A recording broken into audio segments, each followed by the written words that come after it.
আমাকে দুইটি কাজ করতে হবে। এক নাম্বার, সন্তানের জন্য ভালো মা নির্বাচন করতে হবে। দুই নাম্বার, সন্তান জন্ম নেওয়ার জন্য, সুসন্তান জন্ম নেওয়ার জন্য আমার দাম্পত্য জীবনের সূচনায় আল্লাহ তাআলাকে স্মরণ করে নিতে হবে। আর সন্তান জন্ম নেওয়ার পরে এক নাম্বার, সন্তানের ডান কানে আজান, বাম কানে একামত দিতে হবে। দুই নাম্বার, সন্তানকে তাহনিক করাইতে হবে। তিন নাম্বার, নবজাতকের যখন আমি কোলে নিব, দেখতে যাব, বরকতের দোয়া করতে হবে। চার নাম্বার, তার আকিকা করতে হবে। পাঁচ নাম্বার, তার জন্য একটা সুন্দর নাম নির্ধারণ করতে হবে। ছয় নাম্বার, তাকে তরবিয়ত শিক্ষা দিতে হবে। তরবিয়তের মধ্যে এক নাম্বার হচ্ছে নামাজ, দুই নাম্বার আখলাক, তারপরে সাত নাম্বার হচ্ছে তাকে সুশিক্ষায় শিক্ষিত করতে হবে। এক নাম্বার হচ্ছে তাওহীদ, দুই নাম্বার হচ্ছে তাওহীদ, দুই নাম্বার হচ্ছে তাকে কোরআনের শিক্ষা দিতে হবে।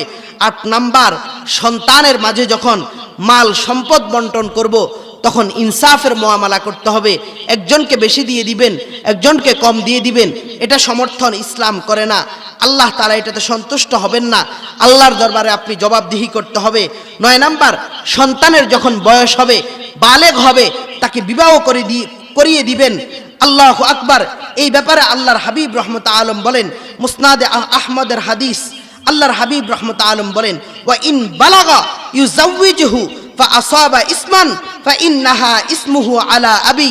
যদি কোনো সন্তান বালেগ হওয়ার পরে মা বাবা তাকে বিয়ে না করায়, আর এই সন্তান যদি গুনাহে লিপ্ত হয়, সমস্ত গুনাহের ভাগ আল্লাহ তাআলা তার মা বাবার উপর বর্তাবেন। তার মা বাবা এই গুনাহের ভাগীদার হতে হবে। এই জন্য সন্তান যখন বালেগ হবে, 9 নাম্বার হচ্ছে সন্তানকে বিবাহ করানো। 11 নাম্বার, সন্তান জন্ম দিয়ে ছেড়ে দিলেই হবে না। অনেক গাফেল পুরুষ আছে, সন্তান জন্ম দিল, বিয়ে করলো, বেচারিকে সন্তানকে রেখে ঘরে রেখে কোথায় চলে গেছে, সে নেশায় আড্ডায় বিভিন্ন জায়গায় মত্ত, সন্তানের খবর নেয় না। না, সন্তান জন্ম দেওয়ার পরে আমার কাজ হচ্ছে, আমি অল্প পারি বেশি পারি উপার্জনের মাধ্যমে এই সন্তানের ভরণ পোষণের জিম্মাদারি গ্রহণ করতে হবে।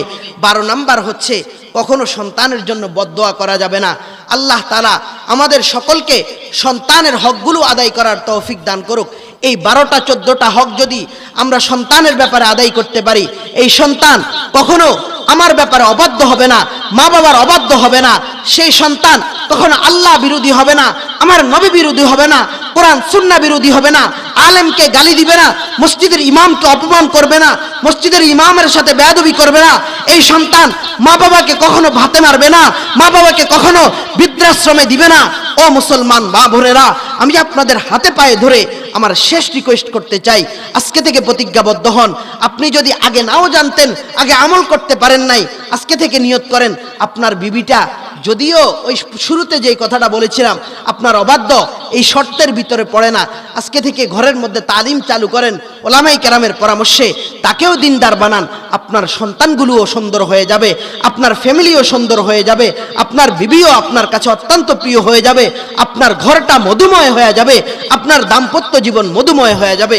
আল্লাহ রাব্বুল আলামিন এই কথাগুলো বুঝে আমাদের জীবনে বাস্তবায়ন করার সেই তৌফিক দান করুক। আমিন ইয়া রাব্বাল আলামিন। ওয়া মা আলাইনা ইল্লাল বালাগ। আসসালামু আলাইকুম ওয়া রাহমাতুল্লাহি ওয়া বারাকাতুহু।